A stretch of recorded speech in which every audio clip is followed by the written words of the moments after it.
It'd be like if there was aliens and Friends one episode, right? You'd be like, wake up in the middle of the night. Remember that Friends episode with the aliens? The one with the probe, yeah. The one with the I remember that one. It's magical week here on Kill A Delibird. Magical for what reason? We'll find out, but honestly, it was all one big tease, and I'm not happy about it. Welcome back to Kill A Delibird, the Pokemon Anime Rewatch podcast, where we watch Pokemon and then talk about it, and then we talk about other things too, and we get real woke. You know, only took about 20 seconds this week to get to woke. God. We're so woke. We're gonna be so woke. I love it so much. It's so funny. Woke satire anti-joke. Absolutely, I am. And I'm Kellan, obsessed with woke. Categorizing humor. And Graham isn't as woke as me, apparently. Graham, how you doing? That's why I went broke. You remember that trend? Is that still going? Go woke, go broke. Oh my God, they cast a woman. How Kellan, dare they cast a woman in a movie. Oh man, only men are supposed to be in movies. Remember when we were a country? Remember when we were a real country and men had to play all the female parts in Shakespeare plays? That was we were a real country back then. Country, yeah. Yep. Beautiful. Yeah, like Monty Python. Bring back Monty Python. Bring back old British stuff. That's not even like part of the woke jokes. Just bring back old British humor because it's Monty Python and stuff. You know, very good. Yeah, we accidentally tripped into something we believe. Yeah, that was unironic. We love British humor. Yeah, that's true. Mr. Bean grew up on that shit. That's true. I mean, we do talk about Mr. Bean an awful lot on the podcast. Yeah. There's some pretty good British comedians, too. And I always forget their names. There's this one guy I like. I think his name's Phil something. I'm going to Google it. Google. Oh, yeah. Philip Wang. He's good. Oh, I think I know him. He is funny. Yeah. There you go. I like anybody that shows up on 8 out of 10 Cats Does Countdown, because that is a banging show. He's been on there, I believe. Wonderful show. I think so. I've seen him on one of those shows with Jimmy Carr, right? Is that what I'm thinking of? Or is that a different one? No, yeah, he's Jimmy Carr does Cats Does Countdown, yeah. Yeah. Oh, there's another good British comedian, Jimmy Carr. Jimmy Carr, man, he's all right. I prefer him in a hosting role than his stand-up.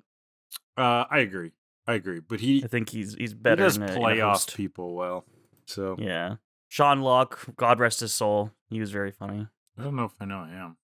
He was also on Cats Does Countdown. That's how I know a lot of British comedians. Is from Cats Does Countdown. Oh, yeah, this guy looks familiar, actually.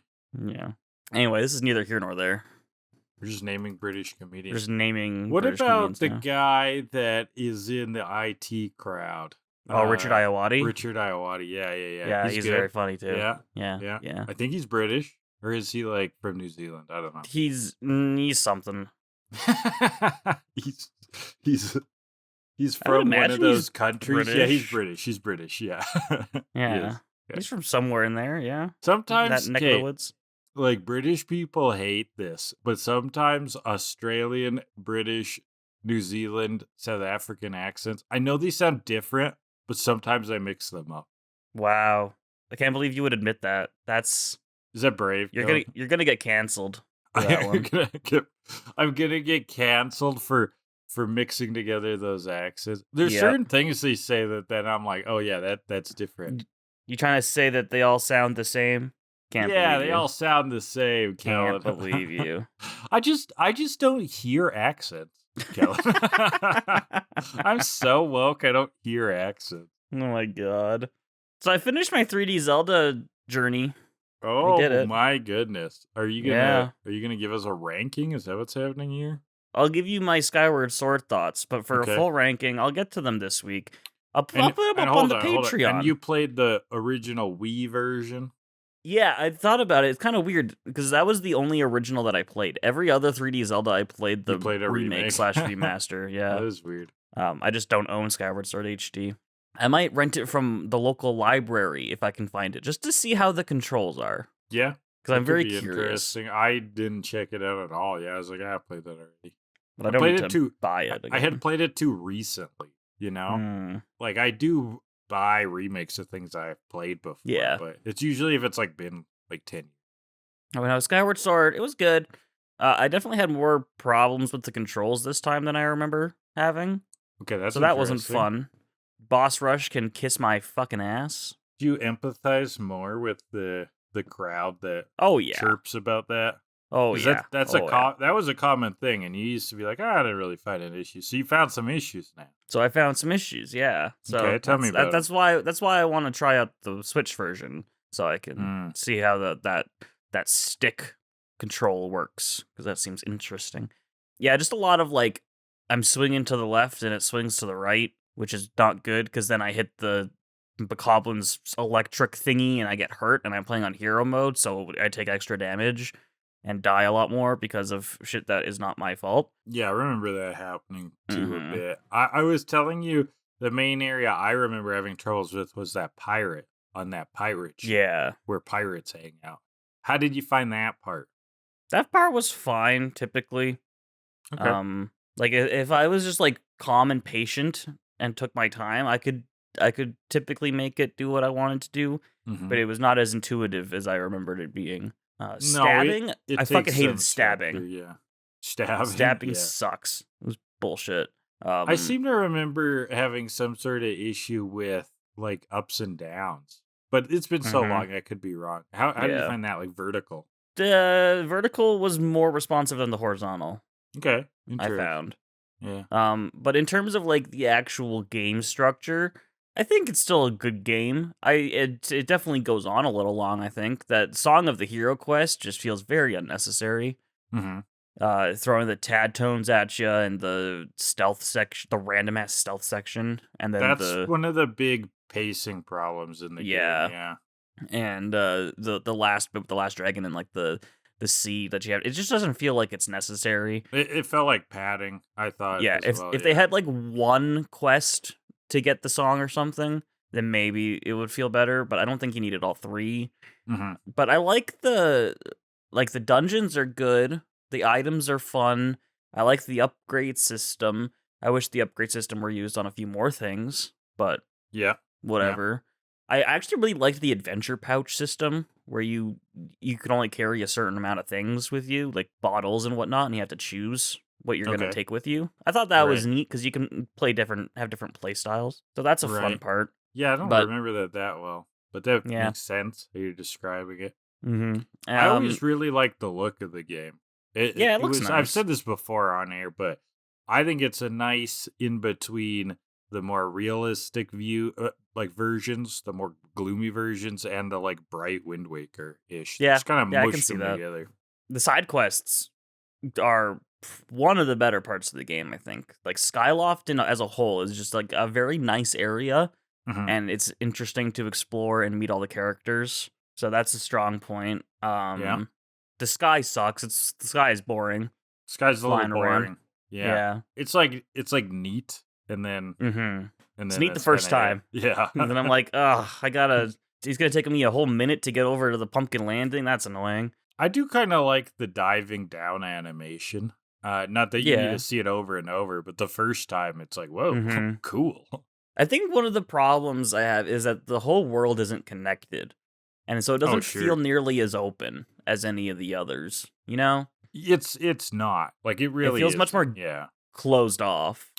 Yeah, it is more like an individual zone kind of game. So those are general thoughts. I'll go through my like ranking and stuff over the next week over on the Patreon. Oh my god, patreon.com/TKAD podcast. For only $5 a month, you too can get very little content. But you can support the show and make yourself feel good, because that's what giving money is all about, making yourself feel good. Yeah. So keep an eye on over there for my ranking and full thoughts. That too. But he's probably going to spend it on, like, I don't know, a Ditto body pillow or something. I have the Ditto beanbag chair. Thank you very much. Okay. Because your ass should go on the Ditto and not the other way around. Yes. And that was also the Lord intended. It was also a graduation present. Thank you very much. So shut your mouth about that. All right. I love it. I love my Ditto beanbag chair. You're getting defensive, and I feel like it's because I'm poking at a truth bone. Well, that I waste money? Did I hit you in the old truth bone there, Kellan? Nah, I don't. I'm not financially irresponsible at all. Anyway, what are we doing today? Well, tell me about these episodes, and then I'll get into it. These episodes, we're doing episode 243, Hocus Pokemon, and 244, As Clear as Crystal. And I gotta say, like I said at the beginning, the biggest fucking tease in the history of the anime up to this point, and I'm not happy about it. These are ball ticklers with no follow-through. Absolutely. This is like a breath of air that just caresses your butthole slightly, and that's it. Mm-hmm. Just like a little butt tinkle. It's like a bidet, but you have like really shitty water pressure. The weakest little ass bidet ever. Yeah. Yeah, it is. Like a water fountain. It is, and it's filler as hell too. So we're gonna make the best of these episodes. There is some fun stuff in here, but boy, will your blanket be wet and damp after. Mm-hmm. Now, in the first episode, we're introduced to the idea of Pokemon magicians, okay? Pokemon magic, all right? And they can make potions. Now, and we hear a little bit of different ingredients from Pokemons, you know, like an eyelash from this, the tears from that. So I took a look, Kellan, and I found, and these are mostly Johto and Kanto region Pokemon. There's one from a different region, but whatever. Top 10 magical potions using Pokemon parts and what they do to you. All right? Okay, hit me with it. Okay, so if you use Zubat wings in a potion, you will grow wings, but they're super tiny. Okay, they're like tiny little Zubat wings on your back, and if you can get off the ground with them, you have to screech really loud while you fly. It's just like an impulse. You can't stop screeching. I hate that. Yeah, it sounds horrible. Mm-hmm. This one's a little bit more utilitarian. Number 9, Beedrill wings in a potion. They give you the power to drill things with your bare hands. Okay, now that's sick. Make IKEA your bitch, okay? This is every working dad's dream. It'll make all of your DeWalt tools obsolete. You're just drilling with your hand drill, arm drills, drill, hand, finger drills. You know. It's like the power up in Mario Galaxy with the drill. Yeah. Oh, man, look at that. Number 8. Now, any potion heated up with a Charmander flame will have the additional property of making you a jackass. Like, just a little bit cockier than you normally are. Not entirely unlikable, just like a little bit shittier in general. Just a little bit shittier. A slightly worse person. You're just slightly worse to be around. Yeah. You just remind everybody a little bit of Charizard in those episodes where he, like, meets all the other Charizards in the Charizardic Valley and just wants to, like, hump rocks in front of them, you know? Just a little like that. A little bit. Number 7.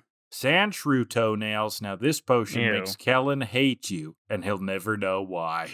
Oh, hey, I like Sandshrew. I hate Sandslash. Fuck!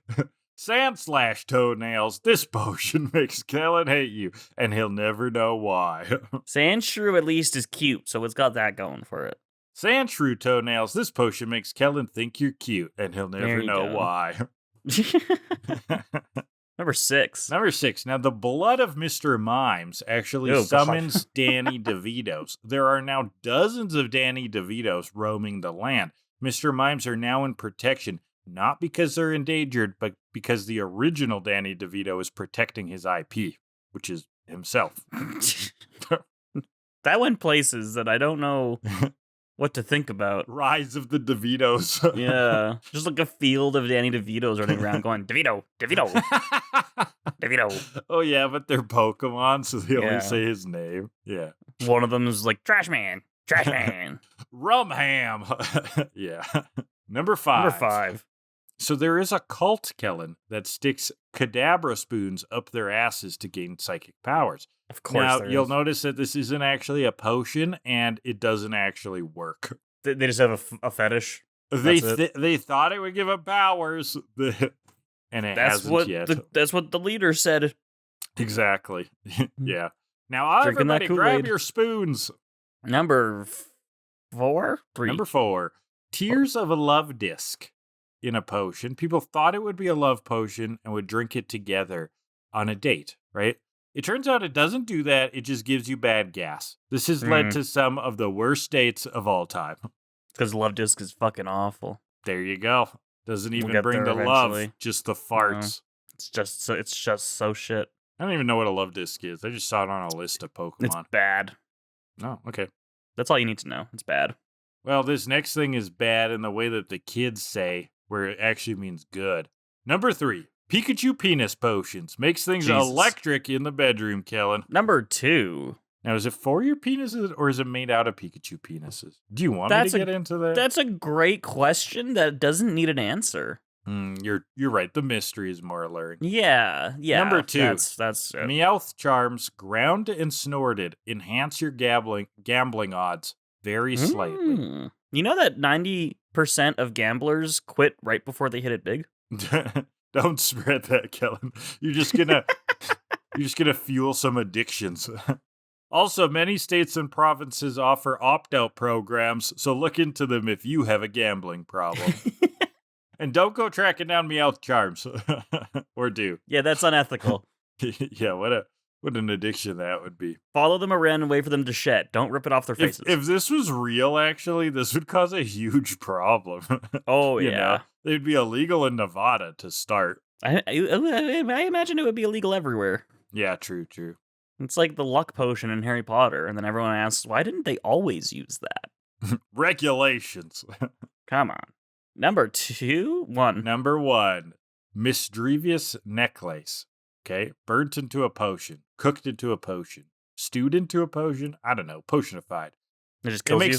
It makes a death potion, Kellan. Nice. However, it only kills the Minecraft character of the person who drinks it. That's fine. I can respawn.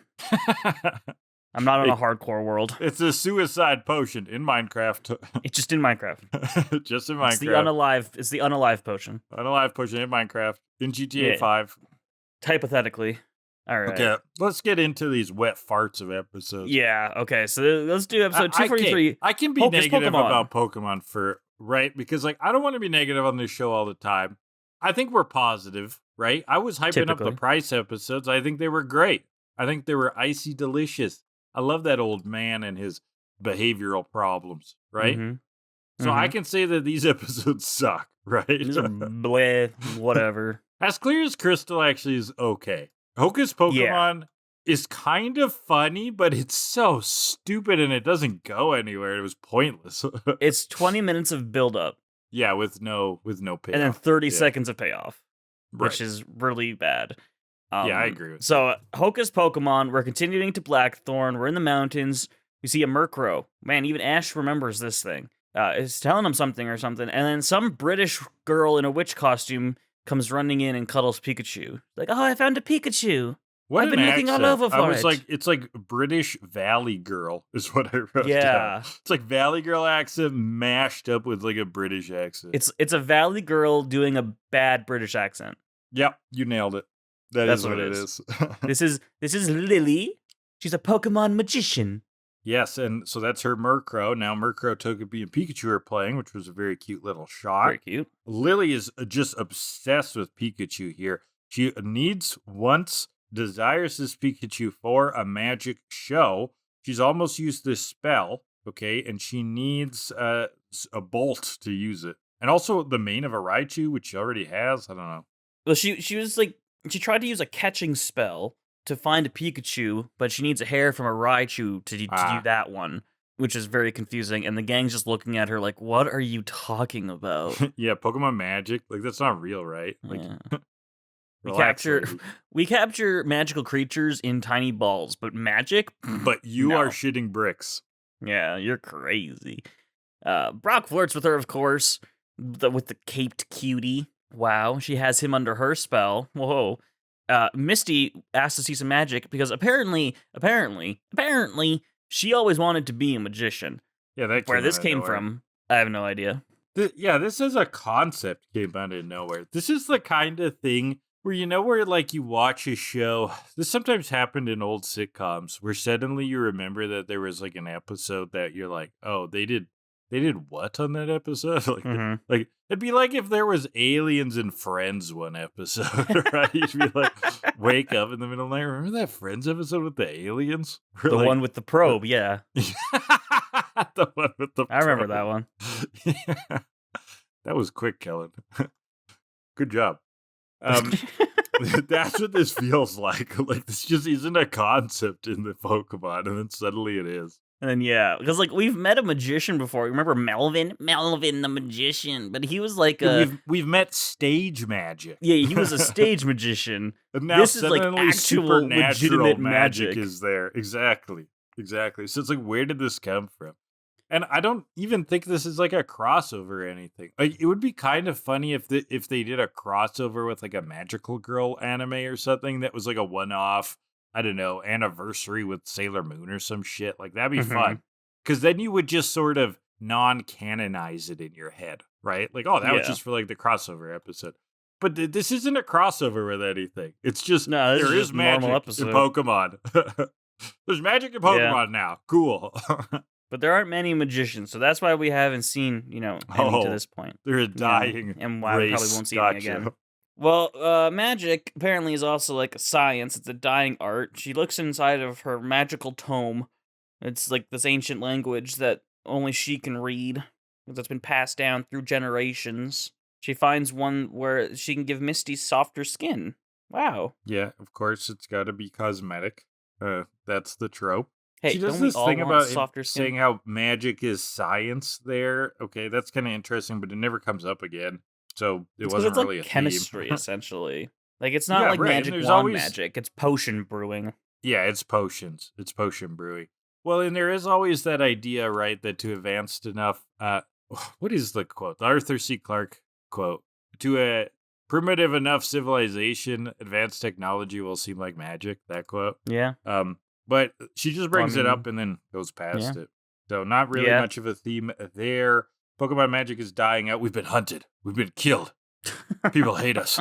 You ever heard of the Salem witch trials? They cleaned out quite a few of them. The Kanto witch trials? The Balas Salem witch trials. Oh, there you go. We used that. So we got boiling water, some Dugtrio dust, Magikarp scale, and something else. I can't remember what it was. It smokes up, and then she does a chant, a really cringy chant, and then throws something else in, and then there's black smoke. And suddenly Spinarak show up, and they string shot Misty. The spell made them spin their webs, and she's all wrapped up like a mummy. At this part in the episode, I am on board with this being a science and not a magic, right? Because you're like, what she actually did was she makes something that attracts Spinarak. And it just so happens that Spinarak webs are good for the skin. So there you go. It's not actually magic. It's just like some sort of ancient art, right? But that's based on some science. Yeah. Which is, at this point, I could see that. But it goes places. Yeah. We'll see those places as well. So there's a spell to read a Pokemon's mind, but apparently no one has ever cast it before. So, of course... the 10-year-olds are going to try and do it. And because it needs a Pikachu's Thunderbolt, and apparently no one's ever seen a Pikachu before in the history of the world. So Ash offers help. She has all the other ingredients, but she just needs a Parasect Stun Spore. Oh my goodness. We need to collect some spores. So Murkrow's been out looking for a Parasect and has apparently found one. Okay, we see the Parasect. How to get the Stun Spore out of it. So Ash is going to fight it. Hey, you Parasect, fight me, bitch, he yells. Yeah, Pikachu steps in. Ash tells him to do a Thunderbolt. Not too much. Maybe a Thunder Spark. That's not a move. But New move, Thunder Spark. It unleashes its Stun Spore. But oh, wait, no. Murkrow blew it away. That was Sleep Powder. Oh, my goodness. Well, another Thunder Spark. Here comes the Stun Spore properly. Lily... taking a note from Team Rocket, vacuums it up, and then suddenly Pikachu is just grabbed out of nowhere. Yeah, because Team Rocket was mentioned in your brain, and the writers heard that. Team Rocket is there. Meowth's got that hand thing. Okay, cranks it up, gets the Pikachu. Now, Lily seeing Meowth is like, oh my god, it's a Meowth. So she likes these basic-ass Kanto Pokemon, Kellan. She does.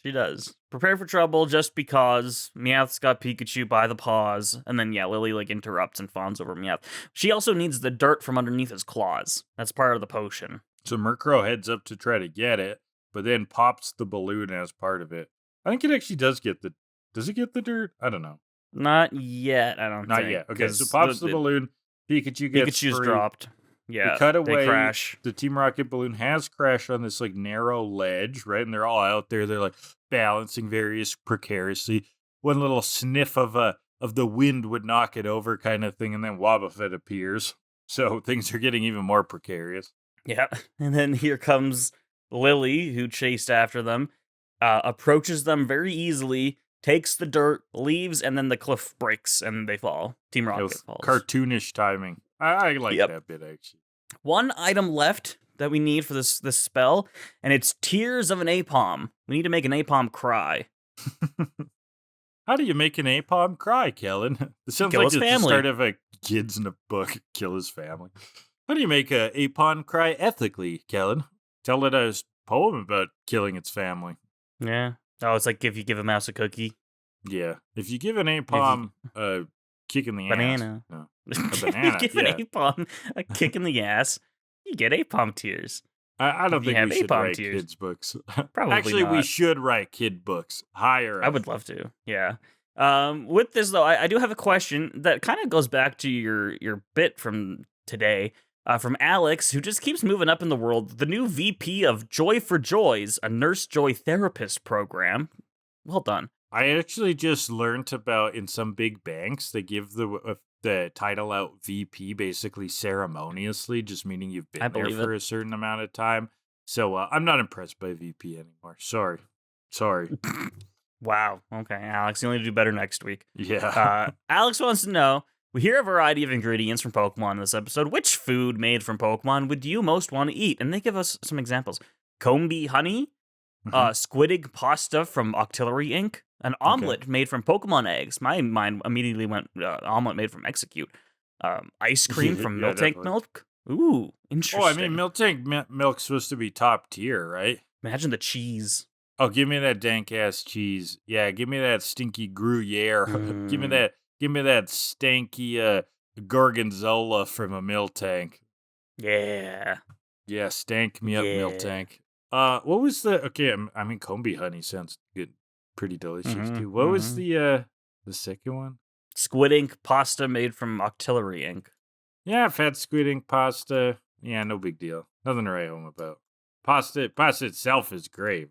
Let's take a page out of SpongeBob's book. Tentacruel jelly. Oh, okay. There you go. It's got a little kick to it because it's slightly poisonous. That just makes your tongue a little numb, like Szechuan peppercorn. It's like you're allergic, but it just tastes so good. It's that good kind of allergy. It's the good stuff. Well, that was interesting that Alex went to food and I went to, magic, because the episode's about magic, but, I like talking about the food, too. What about the whipped cream made from the whipped cream Pokemon? That's the easy one. Is that coming up? Which one's the whipped cream Pokemon? It's Gen 8. That's not Villainice or whatever? Villainice? No, that's ice cream. Ah. No, there's Milcery, which is a heavy cream Pokemon, and then to evolve it, you spin your character around like you're whipping it and becomes the whipped cream Pokemon.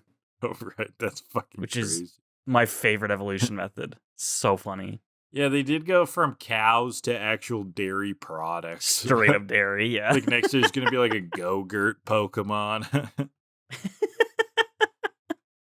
Just a tube of Go-Gurt. That'd be so good. Yeah, well, good's one word for it. But yeah, that'd be good. Then it evolves and it's like not in the tube anymore. It's just like it's fallen out of the tube and it's just a splat on the ground. It's just, it's like a muck kind of thing of yogurt. Yeah. These are great ideas. They're ideas. They're sure ideas, yeah. Oh, man. All right. So how to make an Apom cry? Well, first you need an Apom. So Ash is yelling for one. See, they're just calling for one, yeah.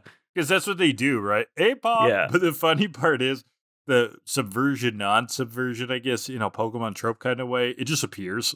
Yeah. Misty and Brock are like, Ash, that's not going to work. What are the odds that an Apom is just going to appear? As soon as they started saying that, I was like, okay, there's going to be an Apom. Yeah, you're like, oh, that's 3, a setup. Okay. 2, 1, and there's an Apom. Well, they chase after it. Team Rocket, they're still watching in, we see. They're wondering, hey, what if we could get this spell? We could use it for schemes. We can read Pokemon minds. We can translate. Meowth can do that already. But okay. Yeah, but I mean, they want the power. Okay, now that they've learned that Pokemon magic is real, they can't sit that one out. So the gang's chasing Apom. They surround it, right? They got this thing cornered. It jumps.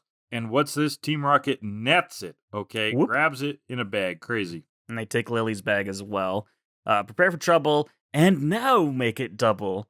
They didn't say that before. That's good. Blah, blah, blah, blah, blah, blah. The crystal ball says surrender now, prepare to fight. That's it for the motto. I did like their outfits. Jessie's like in a magical girl outfit, and James is a wizard. There's my crossover. They're like, what does magic look like in other things?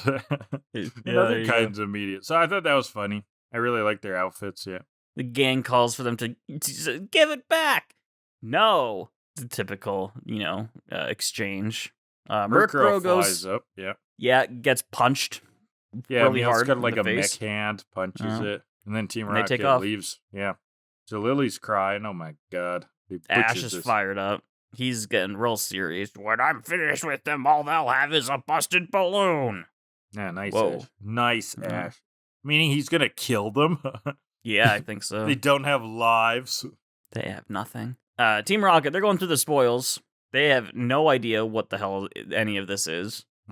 Ancient Pokémania. What is all this old crap? James kind of can read the book, I think, but not really. He liked the pictures. He read all this stuff as a kid. He just liked the pictures in the book or something. Yeah, he cited some like library, right? The Library of Little Pine. I don't know. Well, Jessie goes to punch the A-Palm to get some tears out of it. Yeah, I mean, that could work, threatening him. But James can read the disclaimer, the big asterisk on the page, that tears achieved through violence don't actually work. So they have to be through sadness, happiness, etc. But not violence. Meowth has an idea, or Jessie has an idea. We're going to put on a comedy show for A-Palm. Woohoo. Wow. When's Mr. Mime not a Pokemon? When it's a pool shark. Now this, that was great. Ha ha ha ha ha ha. This whole section is weird, to say the least. This whole section, even Bulbapedia doesn't call this out, which is interesting. So this is a reference to a kind of comedy that is only in Japan, and I will not be able to say it correctly. I'm trying to look up what the heck it is called. Google. It's called Rakugo, and it's a form of Japanese comedy where someone sits like on a stage like that in that particular outfit too, and they tell stories, and the idea is like it's kind of a long-winded narrative story that eventually has like a punchline. It's a specific type of comedy that's like that, Rakugo. And I actually only know that about it because there's been a Shonen Jump manga going on called Akane Banashi, which I only read the first volume when it came out. I did like it though. I don't know why I didn't continue. I should read more. But based on the first volume, it was pretty fun. It's about this like young girl and her relationship with her father. She's trying to like avenge her father who was like kicked out of like Rakugo. It's also like a very serious discipline, and she's becoming a Rakugo performer. So, anyways, that is just this style of comedy which James is doing. But Bulbapedia didn't call it out. Come on.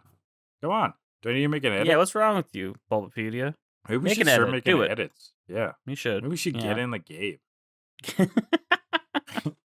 Get in on the ground floor. Yeah. That's a good use of our time.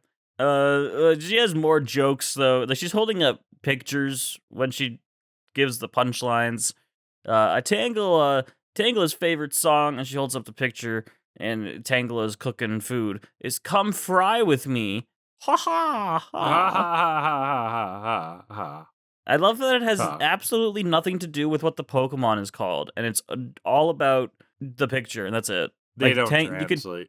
You can swap Tangela for any Pokemon, and that joke would still work. Well, it wouldn't work ever, but it would still work in the context of what they're trying to do. Yeah. A-Palm ain't having it, though. Not laughing. Meowth says we need emotion, so he puts on this very touching puppet show about a mother and her son like reuniting, and it's very sweet. Makes everyone cry. This is also a reference. This one is on Bulbapedia to Isao Takahata's 3,000 Leagues in Search of Mother. Okay, I don't know what this is. It is Japanese animated television series from 1976. Looks heartwarming. Well, A-Palm finds it boring because he yawns. Like I am right now. It sounds kind of boring, actually, but that sounds all right. Yeah. Jesse says, sorry, the before one was James doing the jokes. I don't know why. Yeah, James was doing the Rakugo, yeah. Yeah, I don't know why I got my notes mixed up.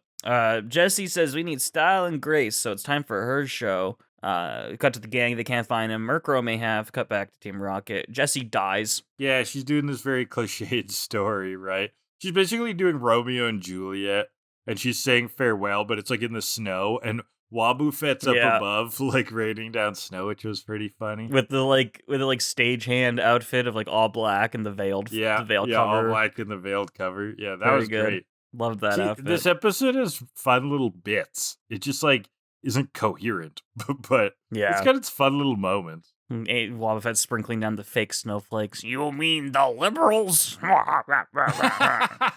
Okay. You couldn't resist it. I couldn't. Apom's fallen asleep by now. So Jesse goes to punch him again. James says, "Be like, no, you can't do that." But here comes the gang. They're back here. Arbok comes out to Poison Sting. Murkrow goes for an Icy Wind, which knocks Arbok back. Pikachu, Weezing, they come in. Sludge and Thunderbolt collide. Brock unties Apom from the rock. Weezing runs out of Sludge. Murkrow goes for a Swift, knocks everyone back in the balloon. Pikachu thunders. They go blasting off again. I never knew a Sludge and a Thunderbolt could hit like that. That was some kind of science experiment. Very interesting. Yeah, I want to know how much... Apom finds this fucking hilarious. Absolutely. I want to know how much Sludge was in that Weezing. Oh, yeah. Like, how much was it producing? He goes clean dry. He goes bone dry. Mm-hmm. But yeah, Apom, he's dying laughing. He thinks it's so funny. He's like those fucking idiots rolling on the floor. Ash goes to collect the tears, but he trips and he drops the bottle. But Pikachu, this is pretty sick though. Pikachu launches into action, grabs the bottle midair, and cleanly swipes the tear and collects it himself. That was sweet. Pikachu, that was awesome. Tear grabbing ninja. We have Shuckle's Secret Cure, powdered horn of a Stantler, yogurt from a Miltank's milk, and a flower kissed by a Jinx. You like the Shuckle Cure call out? That's kind of an old TKAD. That was good. Too bad we don't have Dr. Mario's magic jizz pill in the 4-4 anymore. Well, it's okay, but this magic jizz pill is a frightening phrase. But yes, I love that phrase so much. Stunspore, the dirt, and the Apom tear. It smokes up. Ash volunteers to try it first. And so she says the spell, and Pikachu thunderbolts. And Ash, he feels like he's getting into the mind of a Pikachu. Covered in yellow smoke. When the smoke dissipates, Ash has turned into a Pikachu. Okay, so magic, it's real. They can turn him into a Pikachu. In the mirror, he looks like a Pikachu. Now, well, okay, are there any other explanations here? Maybe it's like some kind of shared hallucinogenic experience where they all think that Ash is a Pikachu. I don't think so. I think this is just straight up magic. Where he just is a Pikachu. He just is a Pikachu. He's Ashachu. Bulbapedia has the major event. Ash is transformed into a Pikachu. Okay, but it doesn't go anywhere. The episode just ends. Yeah. He's a Pikachu and then it ends. Lily is like, look, that wasn't supposed to happen. Look, the spell continues onto the next page, but it's all smudged up. I can't read it. Misty and Brock, they're like, oh, will Ash be fine? She's like, yeah, once the spell wears off, he'll go back to normal. And Ash is like, well, in that case, this is awesome, which I would totally agree with. And he plays with Pikachu and Togepi and Murkrow, and it's very adorable and cute. And that's the episode. And yeah, like, moving into the next episode, obviously we're going to be searching for a cure. And this is going to be a whole episode of Ash's Pikachu, and it's going to be some great gags, and I can't wait and looking forward to that one. Right, looking forward to that one. But first we have to do our regular segments here. Yes, we'll do literary hour now. Forced transformation is the trope, this idea of a character getting transformed against their will. I count this as against their will because Ash just thought he was getting the ability to read minds, not actually become a Pikachu. That was the backfiring of it all. The Adventures of Pinocchio. Pinocchio and other boys have been lured to Toyland are transformed into donkeys. Oh my god, remember that shit. There's various transformations in Alice in Wonderland. This is a pretty big trope in various mythology as well. Oh, it's from the Odyssey, right? One of the characters on that island turns the men into pigs, I believe. Let me confirm their name. Yeah, Circe, I think her name is. In the Odyssey, takes revenge on Odysseus' men by turning them all into pigs. Ooh, that's a little bit worse than Pikachu's. A little bit, yeah. Pikachu's like real cute. Yeah, it'd be all right. It'd be all right for a bit. Yeah, it'd be fine. I mean, I get Ash's logic, like you said. Just confirm that this isn't like a forever issue, something to solve, and then just enjoy it. Yeah, that'd be sweet. I love that. All right, let's rate. Try pressing B up, Ash. Now be down. That'd be fun. Be like me and be down, be down, be down. Yeah. That's right. This is the 4-part of the plastic ping pong pitcher of objective rankings. We're going to pull 2 categories at random from the pitcher and rank the episode based on it. What do we got first, Kellan? Our first category shall be not how the game works. Not how the game works. Okay, Kellan. Well, you don't become... What are you thinking? You can't There isn't any magic. Okay, this is actually a very game... This isn't a very canon-ish episode at all. Like, the whole thing is non-game. So that is feeling like it. Yeah, you can't transform. Thunderspark is not a move. Well, I mean, Bill transforms, but I think he merges. Yeah, he merges. With science. And we're only looking at the main series, because if we're looking at, like, Mystery Dungeon, there are some human to Pokemon shenanigans going on there, but we're not looking at that. Okay, no Mystery Dungeon. No Mystery Dungeon. But Thunderspark ain't a move. You can't become a Pokemon. Not a move. These kind of potions aren't a thing, I don't believe. So this is just a very much, like, not game-relevant episode either. Yeah, that's what I'm saying. Like, it's not a game-relevant episode. APOMs can't watch drama. Yeah. I don't know. Yeah. There is the egregious act of doing a move that is not a move. So that is going to be 6.5. I'll go 7.5. I'm convinced by the whole magic thing. It's just so out of nowhere. Mm-hmm. So it's a 7 for that. Category 2 will be... Oh, the jelly donut effect. Now, we do have one interesting one. In the book, in Lily's book, there is a page where it's showing the, like, Chuckles Cure and Miltank Milk and stuff, and the original shows a Jinx in its original design. The Jinx has been replaced by a flower. Yeah, de-jinxing. That's good. Yeah, it gets de-jinxed. And then, apparently there was a short scene cut in the dub after the Spinarak attack. In the scene, according to Bulbapedia, everybody feels sorry for her because she has arachnophobia. The frequently used clock transition and part of the first shot of the next scene, a pan down to the main characters, are both cut from the dub. So we have this interesting edit and a scene cut. Yeah, and then I have a hunch that in the Rakugo segment, okay, I actually don't know if this even would be considered an edit, and this is why they don't call it out. I have a hunch that the jokes are translated in a way that doesn't completely align with the Pokemon. Like, maybe the Pokemon make more sense as part of those jokes in the original, like with their names, and then they kind of end up not working in the dub edit. But I don't have confirmation of that.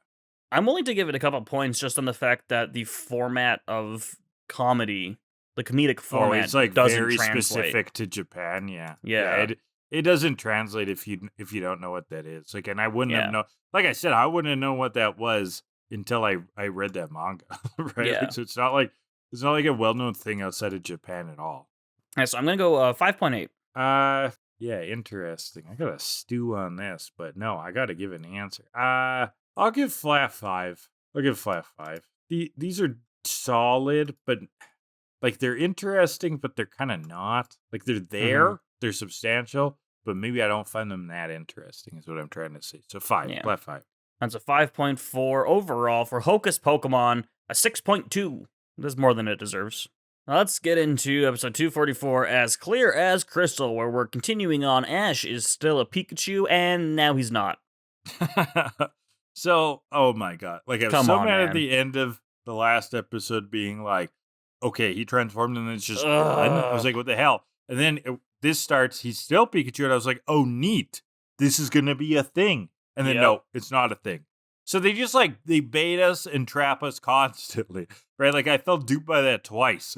Yeah, we spent 20 minutes on setup to make Ash a Pikachu, and then it's like, okay, well, if the next episode is all about Ash as a Pikachu, then that's fine, because that's going to be a fun, full episode. And then he's not.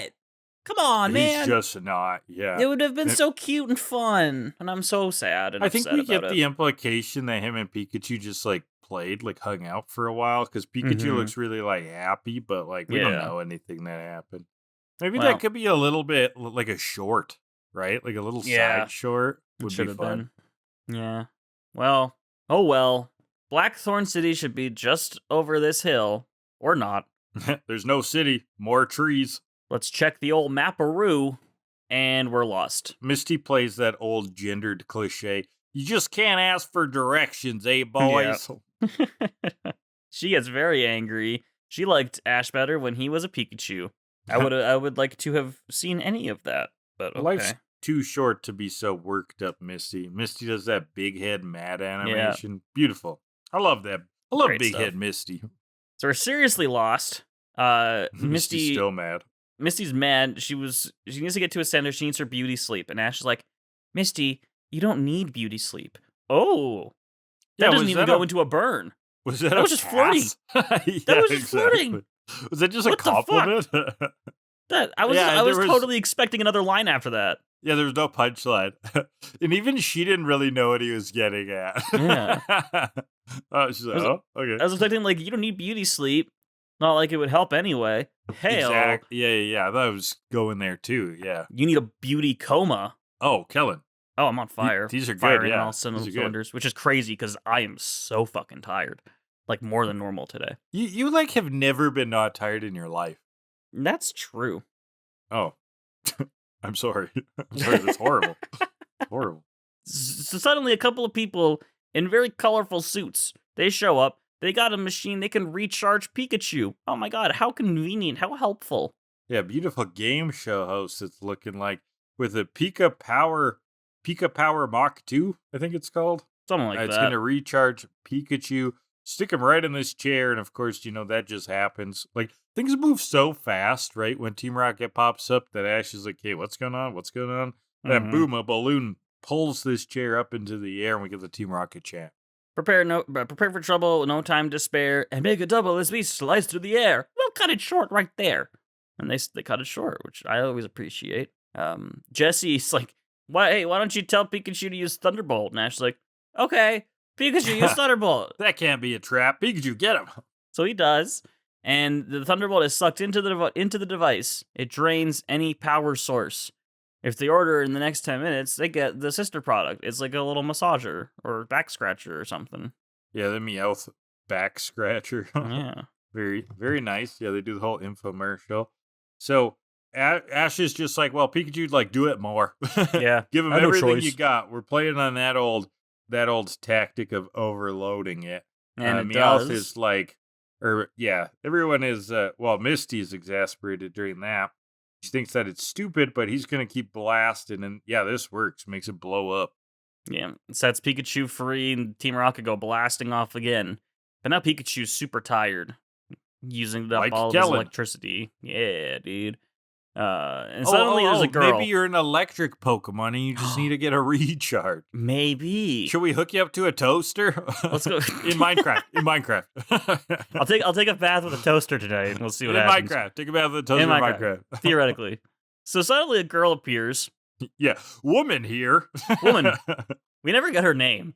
I was going to ask. I think I just kept writing down woman. Yeah, I just wrote down girl the whole time. Wow. Bulbapedia says that her name is Crystal with a K, which is awfully on the nose. Yeah. Yeah. So she heard an explosion, came to see if everything's all right. Brock asks her out for tea.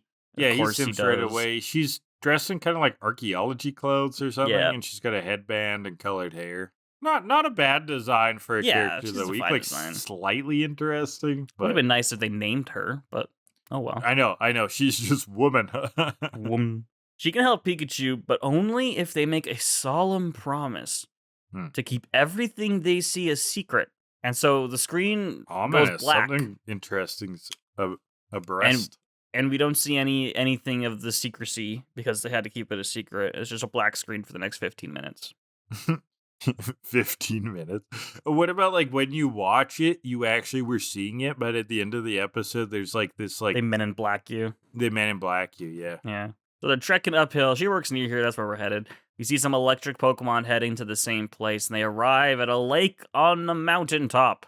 And Brock says, "I've never seen a lake on a mountaintop." That's not right, is it, Kellan? I don't think so. I'm like, I feel like we've done this before. Like, what about like the Mewtwo Returns? Isn't that like a lake on a mountain on an island? That's what my mind went to. But also, I'm thinking of the Remoraid one. Yeah, wasn't that like a lake on a mountain? Yes, I think it was. So yeah, Brock's memory is a little fuzzy I don't know, here. Brock. I think you have. And there's a ton of electric Pokemon bathing in the lake. It seems to have healing properties for electric Pokemon. So they put Pikachu let's dunk in Pikachu, and right away he's happy. Spa day, Kellan. Do you think the lake has? Do you think the lake has electrolytes? Oh, yeah. Good for hydration and your skin. Gatorade. Pour it on your face. Drink it, bitch. So Brock doesn't get it. Apparently, the lake water contains a secret, and she doesn't have to show them this, but she does, even though it's a secret. You can't tell anyone about this secret that you still don't know, and that you don't need to know, but I'll show you. But then don't tell anyone, but don't remember. Yeah. Complicated. Yeah, it takes them on a boat, and with a see-through floor, and they see this crystal on this like abandoned underwater temple kind of pedestal. Very interesting looking. Team Rocket, they listen in about the folklore. Yeah, they want to get the crystal. Secret schmeekret. They see one crystal, and they're like, if we get that, we can live a whole crystal lifestyle. I don't understand their thinking here. They're just fantasizing about crystal. I think they just heard the word crystal, Kellan. Yeah. They're like, we'll be crystal this, crystal make stuff out of crystal. We'll have crystal rings, crystal necklaces. We'll be the gangsters of crystal. Crystal meth, you know? Starting that empire. Team Rocket versus the state. Sure. At her cabin, at Crystal's cabin, they're wondering, you know, I can't imagine what would happen if the wrong people got a hold of the crystal. Cut to the wrong people getting a hold of the crystal. Wrong people here. Yeah. Team Rocket, they're dressed up as a Tentacruel because they wasted all their money on that electricity absorbing thingy. So they have this shitty little really Tentacruel. A sub. It's like this shitty costume, but they're swimming in it. I don't know. They snag the crystal, but as it's taken, it stops glowing. And so does the lake. Oh, interesting. We've got the rock, head for the dock, they say. And they come out of the water, the gang confronts them. Prepare for trouble, we'll never get caught, and make it double, look what we've got. Blah, blah, blah. Team Rocket blast off with a quick bolt of light. Surrender now or prepare to be zapped with our electrical might. Meow, out of sight, because he's on the walkie-talkie. Which that was a fun little ending. Very nice, and we get the wobbuffet. Now Meowth pulls Team Rocket up into a balloon. Time to say adieu to you and you and you and you. Yeah, and then quotes Sound of Music. Very nice. Yeah. Sound of Music's canon. Which means Nazis are canon. No, not my perfect world. Oh, the Nazis ruining everything again. There you go. They're in Pokemon. The electric Pokemon all go after them. Got some good battle music. Pikachu jumps into Thunderbolt. The others do as well. But Team Rocket absorb it with a Pika Power Mark III. Ooh, we're back in business, folks. Sucking up power. And if you order this one, you'll get a free Ursaring carving. It's a nice little carving. Oh, nice. I like it. Like that. Ursaring with like a Magikarp, like the grizzly with a fish. It's exactly like that. Like it's like Canadian West Coast as heck. Yeah. Now, absorbing all this electrical power, this is crazy. Putting the electrical Pokemon around here into grave danger, and then we hear a noise. A blast. The power sucking stops. Dark clouds. What the heck does this mean, Kellan? It's a fucking Zapdos, apparently. It's a fucking Zapdos. I was like, oh, hell yeah. Okay, weird episode. I'm listening. So, but Ash is like, what's that? And he's to dex it. Ash, you had a whole thing with this guy. Yeah, a whole fucking movie with all the birds and that. They remembered Logia, didn't they? We know that they remembered the Orange Islands in the second movie. So, I don't know. But I have a question here from the newest Pokemon NHL team, the Utah Mamoswine. Oh, and sick. Well, did you know about the whole Utah thing, Kellan? Absolutely not. they still haven't picked a name yet. So they're just Utah Hockey Club until they pick a name. I mean, they got to be like the Salt Lake Mormons, right? Like, come on. That'd be good. The Utah Mammoth want to know, they ask, an episode about an odd crystal attracting a legendary electric-type Pokemon. If I had a nickel for everything that happened, I'd have 2 nickels. It feels weird watching this when Legend of Thunder was 3 weeks ago, maybe a month. Why not just use Ash in the special? It's a very similar plot point. I mean, yeah. I don't know. It is the same. Yes. Kind of. It's not exactly the same, though. I guess the difference was in the special. It was like very intentional what Team Rocket was doing. Here it's like this big weird accident. Yeah. A lot of the same plot points. It has some of the same plot points as the whole Lugia arc, too, where they're using Pokemon as bait and stuff like that. So, I don't know. Yeah. It's a little repetitive, if that's what you're getting at. Sure. Yeah, it is. I mean, an odd crystal attracts electric Pokemon. Yeah. Because this is like, I mean, we called that the purple rupee. This is basically a blue rupee this time. Ooh, maybe there's multiple of these. Maybe they're from a family. Maybe. Where's the red rupee? The purple one seemed invented. I thought it was implied they invented it, but maybe it's like an artificial version. Oh my god, this is the crossover. It's actually a Zelda crossover. Yeah, there you go. We did it. We figured it out. All right, that's our answer. Moving on. Maybe they didn't use Ash in the special because they were like, oh wait, these are 2 very similar storylines. Give it to Jimmy. Make up new characters. Yeah, give it to Jimmy. Give it to Mr. Beast. Well, Team Rocket, they want to catch Zapdos, of course. It bolts but gets absorbed and starts getting drained. Crystal commands more power from it as if she owns it. Overloads the machine, and Team Rocket go blasting off again. Zapdos falls to the ground. Yeah, screaming. This Zapdos can scream. Yep. Zapdos was the real secret that she wanted to keep. But without the crystal, the lake can't heal anything. So the gang is going to go out to find the crystal, because Team Rocket blasted off with the crystal. In the forest, where they're following where Team Rocket went, Pikachu actually senses the crystal. So there's a connection here between electric Pokemon and this crystal. Cut to Team Rocket. Their balloon in a tree. They've got the crystal. All right. Meowth wishes he was an electric Pokemon, because then he'd feel all great with this crystal nearby. Meowth, you're beautiful as you are. Yeah, we're just preaching that last week. Well, here's the gang. James is like, maybe if we turn the other way, they won't notice that we're here. Great idea, James. Of course. Object permanence. The gang. Test it. Arbok and Victreebel come out. Victreebel eats James. This is not a buffet, and I am not the hors d'oeuvre. But we got a wobbuffet nearby. Pikachu. Arbok with the poison sting. Yep. Pikachu dodges, goes for a quick attack back, hits Arbok. Then Victreebel going for the Razor Leaf. Again, Pikachu quick attacks. Okay. Jessie throws an exploding Wobbuffet doll at them. I don't know where she got this thing, but I want like one. Blow up Wobbuffet doll. Very cool. It's a smoke bomb. They get away in a Wobbuffet balloon. And finally, round 2. Finally, Bayleaf comes out to Vine Whip the crystal. This whole time I was thinking, like, stop using the electric Pokemon. You have other things. Yeah, we know it's electrical themed today, but, like, do something that can get the crystal. So, Vine Whip the crystal, but Victreebel Vine Whips the crystal also. We got a good old-fashioned grass Pokemon tug-of-war. Arbok poison stings, but Pikachu thunderbolts the balloon. The crystal drops. Team Rocket, they make another escape, and by another escape, they go blasting off again for the 3rd time. The crystal falls. Ash jumps, gets it, but he's off of a cliff. Okay, no! He's flying off the cliff with the crystal. Luckily, Bayleaf then grabs Ash with a Vine Whip. Whew, saves the day. And back at the lake, Ash places the crystal in its place. Yeah, swims down. Oh, but it's not glowing. Oh my god, Kellan. What are they going to do? Pikachu, he takes action, jumps in the water. The electric Pokemon converge around the crystal to try and charge it up, and it begins to glow. So they put Zapdos in the water, and Zapdos promptly drowns. Because it's a bird. You can't get birds wet. No, it'll kill it. It's in the bird. It's not a waterfowl. Zapdos is in the water. The crystal has stopped glowing, though, right? There's not enough juice in this thing to heal Zapdos. The Pokemon are zapping more. There's electricity everywhere. Finally, Zapdos opens its eyes, right? All of the Pokemon are able to give back from everything they've got from this beautiful crystal. Yeah, it's that classic shot where it's like, it's on Zapdos' eye. And it's like, whoa, you woke up. That's cool, right? Yeah. healed and it's roaring again some more. Well, I wrote down that it breaches because it like swims up and breaks the water. It emerges strong as ever. Dark clouds appear again. Giant thunder on the crystal and the lake glows.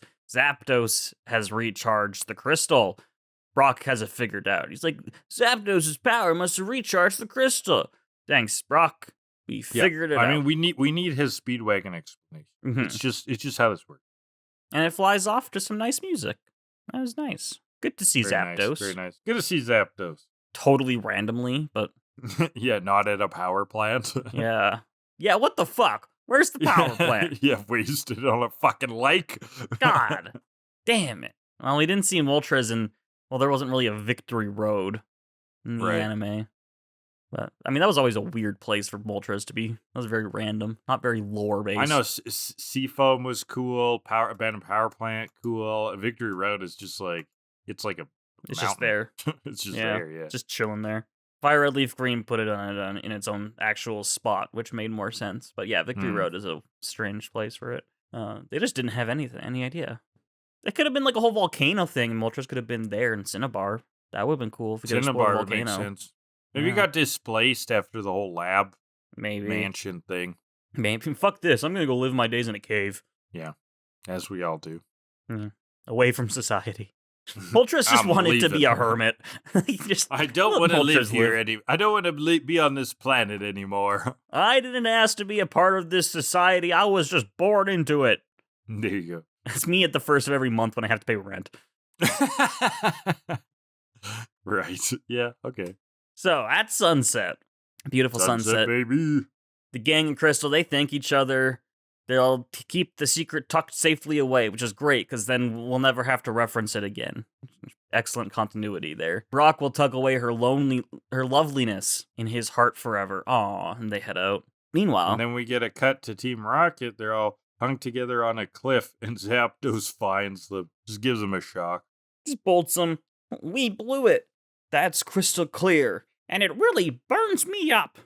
It looks like Team Rocket's hanging around again. And that's the episode. Very nice. So for Literary Hour, I found this trope, TVTropes.com, called phlebotonym overload. It refers to this trope where, like, okay, you've got something going on, like you've got like a barrier or something. Let's fill it up with the thing that it's meant to work against so much that it explodes, right? That overload. Which is exactly what Pikachu does to Team Rocket's Pika Power device. Now, in the novel series Dune, that is how some of the shields work. So hitting a shield with a lasgun beam results in a nuclear explosion. It will always result in destruction of the shield and the lasgun in question, but the resulting explosion can vary from merely killing to users to stronger than nuclear. There's also like this whole weird thing about shields and guns because there isn't AI and stuff that I'm not going to get into, but it's that idea. It's that trope of can you overload the barrier so much that it explodes? Mm-hmm. We do see that in here. Yeah, I feel like that's a big Pokemon one. Especially with electric stuff. It's charge been a big more. thing with electric stuff. Yeah. All right, let's rate and finish this up. First category. Oh, how immersed are we in the subversion? It's subversion immersion. Oh, subversion, eh? Now, I would say that this isn't very subversive because it is just like the fucking Legend of Thunder. I mean, yeah. I guess there's a bit of anything different. There's some subversions going on with the secrets, kinda, because it's like, okay, you're going to the secret, it's the crystal, and then, it's actually the Zapdos, but like, which is it, lady? Get it together. I'll give you, they subvert the viewers' expectations by turning Ashketchum back into Ash right fucking away. Oh yeah, that's true, actually. They also subvert all of the progress we've made by not giving this woman a name. Okay, she's an individual. She deserves a name. What happened to the last 23 years, Pokemon? That's what I'm saying. Cancel it. But other than that, there's no subverted jokes or anything. Yeah, nothing with, like, is there anything interesting with, like, gender roles? No, not really. But Team Rocket chance? Nah. Like, they reinforce, if we want to go gender roles, they reinforce with Misty being like, you're a typical guy, can't ask for directions. Yeah, that's not a subversion, is it? So it is weak. I'm going to say reinforcement, yeah. 3.4. Yeah. Oof, 2. That's 2. That's 2.7 for that final category of the day. Will be the anime mom energy. Oh, well, I mean, there's some good nurturing, right? It's all about taking care of the electrical Pokemon, and yeah, that it goes into some of the spirits of anime mom energy here, right? So we're all the viewers together are Zapdos' anime mom. Well, Crystal has the she's wanting to protect Zapdos, so that's pretty mommy. Yeah, I guess Crystal's got some mommy going on. Sure. Yeah. That'd be about it. Like, there's no actual mothers. No, and Deli is not involved. So it's not high, but it's not bad. You know what, Kellan? I just thought of something. No, never mind. No, yeah, it was in this episode. Misty's beauty sleep comment, right? Mm-hmm. Okay, we noticed that it seemed like Ash was telling a joke, and then he just gave her a compliment. Oh, yeah, that would be subversion. Oh, my God. That was a subversion. Right. Can you edit those scores? Yeah, I'm going up to 4.8. Okay, yeah, put me up to 4. 4. Okay, so then it's 4.4 for that overall. All right, anime mom energy. Not great, but not bad. No. It is mostly around Zapdos, yeah, and healing the electrical Pokemon. Crystal's role there. So, not terrible, but 4 again. I'm consistent. Yeah. I'll go 4s. I'm going to go 5.2. There's always something. So that's 4.6 for that overall, 4.5 for As Clear as Crystal. This was the better of the 2 episodes. Oh, yeah. Oh, yeah. So it wasn't just build up for 20 fucking minutes. No, it wasn't just this stupid debate that made no sense. Yeah. I haven't disliked an episode as much as Hocus Pokemon since A Way Off Day Off. A Way Off Day Off? Yeah, but that one's still at the bottom, right?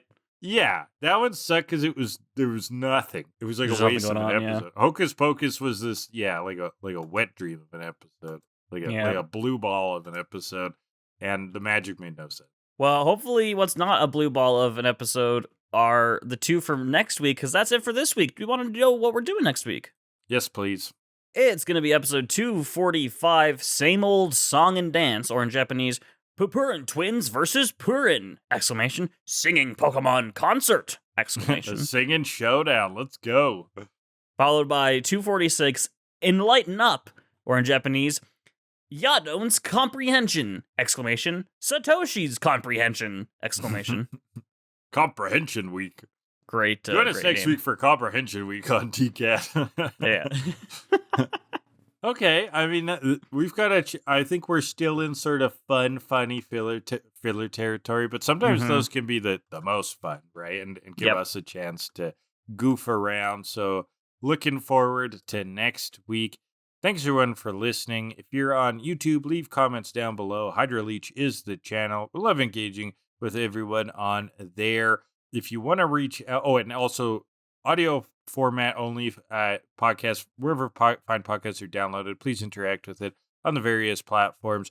Intro and outro music is a synthwave by Alexi Action. If you want to reach out to us, we got at Gmail, 2killadelibird@gmail.com. We're also on Blue Sky. 2killadelibird is the handle. And then there's a Google form linked in the descriptions where you can send us questions about the episodes, the upcoming episodes, and we'll answer them while we record. Kellan does a TikTok. Hydra Leeches is the channel, so there's some more short-form content there.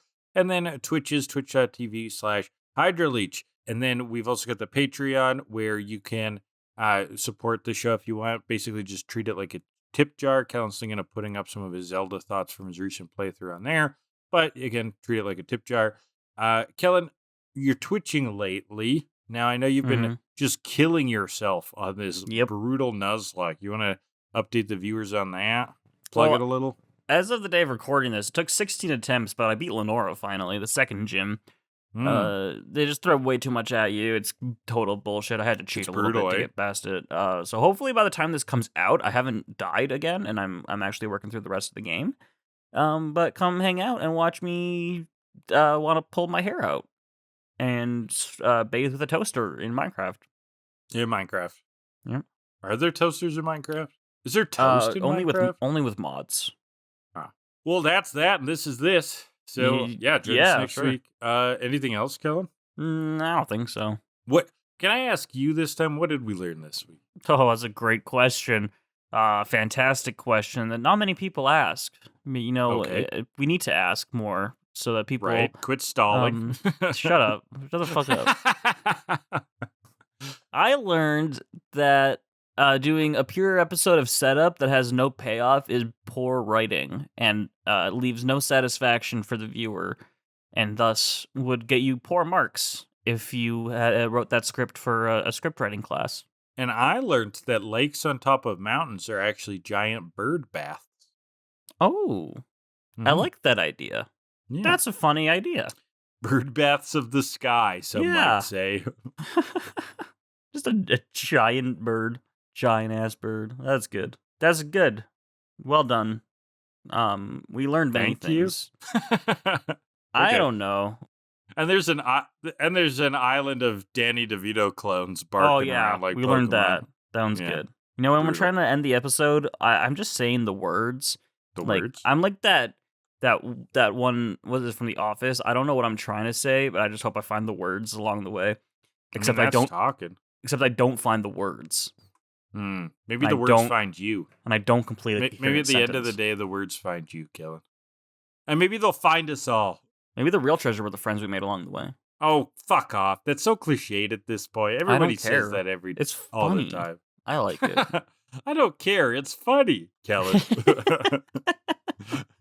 That's such a Kellan thing to say. That's my mantra in life. It's funny. I don't care. It's funny. I like that. Is it bad content? Yes, but is it funny? Absolutely. We don't know how to end this. We're trapped in a loop of half jokes and half nothings. I'll just end it. Free us, dear listeners. I'll just end it right here. Free us. And then I'll actually end it here. Am I free? We're free.